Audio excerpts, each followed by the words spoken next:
Welcome back to the Action Bible Audio Companion and Narration by MC Brown. And as always, we are in the Action Bible, a graphic novel adaptation of the Bible with illustrations by Sergio Carrillo, General Editor Doug Mouse, with text by David C. Cook, copyright 2010. And as always, we're not trying to spoil anything and show you particular panels and zoom right into everything. That's not what this is all about. We're hoping that to inspire you guys to have your own Action Bible, reading along, listening along, and just following along. And someone who might not have it yet that might be interested in just a little preview or just hearing the words, seeing a little bit of the pictures, I guess. Hopefully that inspires them and inspires you or whoever might be listening to get their own and just read along and follow along. It's just a beautiful tool, beautiful book. Great, I guess, for parents with their children, just showing them and teaching them. It's just an awesome book, great tool, and just great knowledge to learn from the Bible in a different method outside of the usual like prose Bibles that might be intimidating or overwhelming for some. This is just awesome, and I can't recommend this enough. So that's what this is here for. That's what I'm here for. God's moving my heart to read along and narrate this as we go, and helping myself too, who originally had been a few hundred pages in, maybe about halfway through or close to it.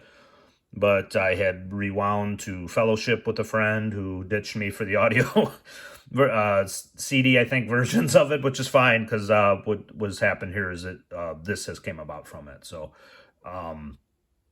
God leads you on a path of wonders and twists and turns sometimes. So I'm very happy to be here, very happy to be narrating this. So without further ado, we're going to jump back in. For anybody who has got everything time-stamped, you probably will have already clicked on.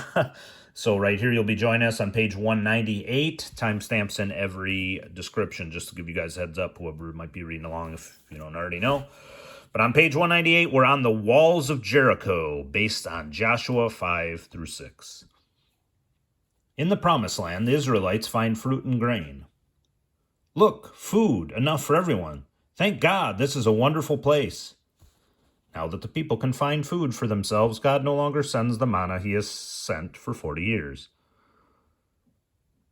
While the rest of the camp enjoys the new land, Joshua scouts the area in preparation for the attack on Jericho. Suddenly, he looks up and sees a man with a sword. Is he going to try to kill me? But Joshua is no coward. Bravely, he faces a stranger. Are you friend or enemy? Neither. I am the captain of the Lord's army. What is it you want to tell me? First, take off your shoes, for the place where you are standing is holy ground. Joshua obeys. Here is what you have to do to conquer the city of Jericho. When the angel leaves, Joshua returns to camp and calls the priests together. I want the ark carried around the walls of Jericho. 7 priests with trumpets will march ahead of it.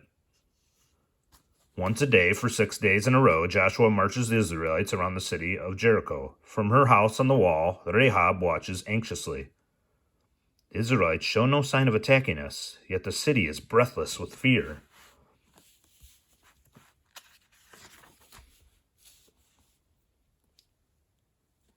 And in the guard tower, Jericho's soldiers grow tense.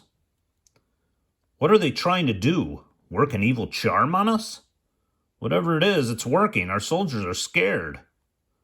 On the 7th day, the Israelites march around Jericho 7 times. The priests blow their trumpets, and the marchers shout, and the walls of the mighty city collapse to the ground. In all of Jericho, only Rahab, the woman who believed in God and helped the scouts, is saved. The Israelite soldiers search the city for iron, brass, silver, and gold for the tent of meeting treasury. Look at this beautiful robe. Why should I fight and not take something? I'll hide something and no one will know. Forget it. Joshua said we can't keep anything for ourselves. After their victory of Jericho, Joshua calls some of the scouts to him. Here is the city of Ai. It guards the approach of our future campaigns. We must find out how strong the city is before we attack. We'll scout it out the way we did Jericho. The ambush of Ai. The scouts soon returned to camp, eager to report to Joshua. The ambush of Ai is based on Joshua 7 through 8. The army of Ai is small. We can take the city and leave most of our troops here to rest. Joshua sends only 3,000 men to take Ai, but at the city gates the army of Ai runs them off. These are the brave soldiers who took Jericho? Look at them run. They're afraid to fight.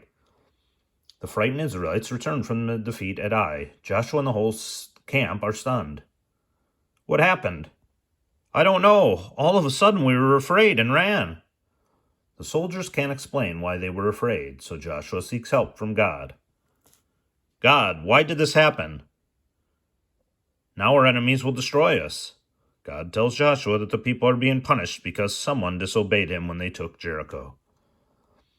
Early the next morning, Joshua calls the leaders of the tribes to him. Someone disobeyed God's order and kept part of the spoils of Jericho. This man must be punished or will die at the hands of the enemy. God points out Achan is the guilty one. It's true, I sinned against God and my people. Now we stand right with God again. Now with God's support, Joshua leads soldiers against Ai. Joshua raises a spear to give the signal for the Israelites to rush in and set fire to the city. The soldiers of Ai are caught in a trap and quickly defeated.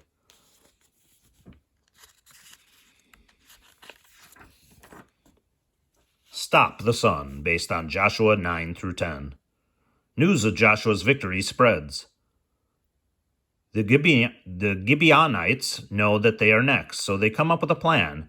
They send a delegation to meet with Joshua. They wear old and dirty clothing and put moldy bread in their saddlebags. We come from a faraway country, very far, so far that you won't have heard of it. We came because we have heard about the greatness of your God. We want to sign a peace treaty with you. Should we make a treaty with them? What if they really live in the promised land and we're supposed to conquer them? Look at how worn their sandals and clothes are, and the bread in their saddlebags. It's gone moldy. It's disgusting. They must have traveled from many miles away for their possessions to get this beat up. Neither Joshua nor his men think to pray and ask Lord about these travelers, so Joshua promises to live in peace with their people. A few days later, the Israelites come to the city of Gibeon. There they see the men they had just signed a treaty with. This time the men are wearing much nicer clothes. You lied to us. We knew if we didn't do something you would conquer us all. That is why we tricked you, but now our lives are in your hands. Do whatever your honor requires you to do. We can't kill them now, we promised. But from now on they will be our servants. The Israelites move on, but a few days later they receive a message that their new servants are being attacked by the 5 Amorite kings. Joshua honors the treaty and marches the soldiers all night to catch enemies of Gibeon by surprise. Don't let a single man escape! Fleeing from the Israelites, the enemy is caught in a terrible hailstorm. We have routed the Amorites, Joshua, but the sun is about to set. Under the cover of night, they will be able to get away from us. Not if I have anything to say about it, they won't. O Lord, make the sun stand still in the sky. Freeze the moon in her place, that we may have time to finish this battle in daylight. God answers Joshua's prayer. Daylight lasts long enough for Joshua to win the victory and save the people of Gibeon.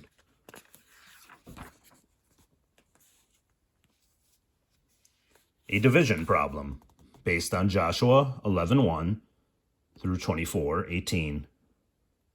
Under Joshua, the Israelites conquer all the cities of southern Canaan. Then they go back to their camp at Gilgal.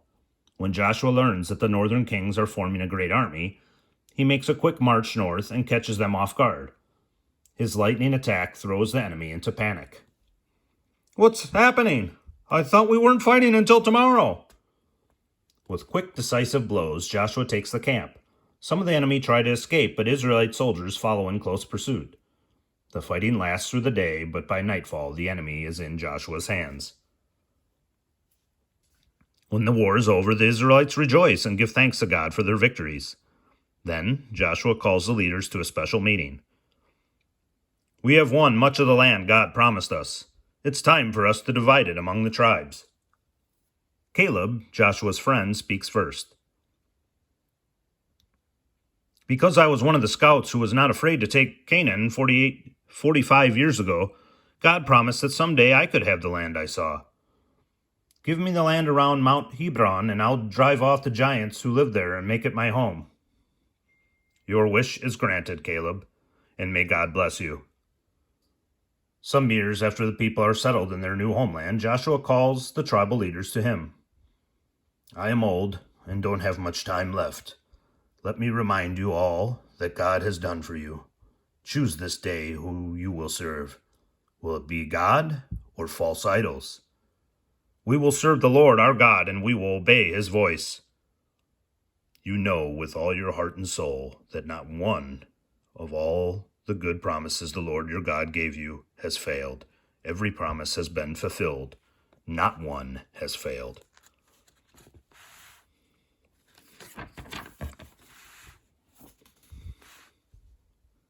Cities of Refuge, based on Numbers 35, Deuteronomy 19, and Joshua 20.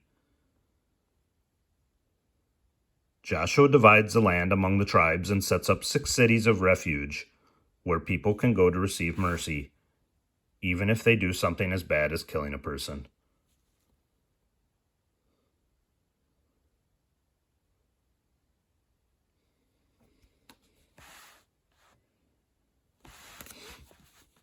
Left-handed judge, based on Judges 1 through 3. Joshua dies, and for a long time his leaders keep their promise to God. They build up strong cities and choose judges to rule over them. But when Joshua's friends grow old and die, many of the Israelites forget God and begin to worship the idols of their neighbors. So God allows them to be conquered by the doubly wicked king of Cush. But the Israelites are eventually saved by Caleb's son-in-law, Othenio, the first of the heroic Hebrew judges. Othenio rules Israel in peace for 40 years. But when he dies, the Israelites turn again to worship heathen idols. So God lets them be invaded by the fat king Eglon of Moab. He sets up his capital in Jericho, the city God cursed. For 18 years, King Eglon rules over the Israelites from the city of palms. Finally, they cry out to God for a deliverer.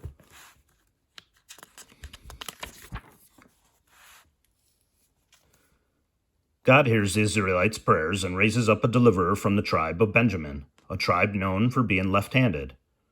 When King Eglon demands tribute from the Benjamites, a man named Ehud steps forward. Let me deliver the gold to this tyrant. Hopefully they won't search me for a weapon. In Eglon's throne room, Ehud delivers the Benjamites' gold and turns to leave. Oh, wait. I almost forgot. God has a message for you, but it's a secret. I'll have to tell you privately. Everybody out, but first make sure he doesn't have a weapon. Search him. The guards search the left side of his body for a weapon, but they don't search his other side, never suspecting he might be left-handed. After the guards leave, Ehud approaches Eglon on the throne. This is God's message to you. Ehud stabs King Eglon in the belly, but Eglon is so fat that Ehud can't pull his sword back out. The fat of Eglon's stomach covers up the handle completely. Quickly, Ehud locks the door of the upper room and then sneaks out through the sewer system. The smell in the room is so bad that Eglon's servants think he is going to the bathroom, so no one discovers the assassination for many hours. In the meantime, Ehud rallies the Israelites. They stand at the fords of the Jordan, the shallowest part of the river with the water up to their knees. They fight off the Moabites, killing many of them. After this victory, the land has peace for 80 years. All right, so this will be our stopping point for this part. Should wrap it up for 17 here, so we'll resume at 2:12, the Song of Deborah. I struggle with a few of those pronunciations near the end, so I apologize to you guys.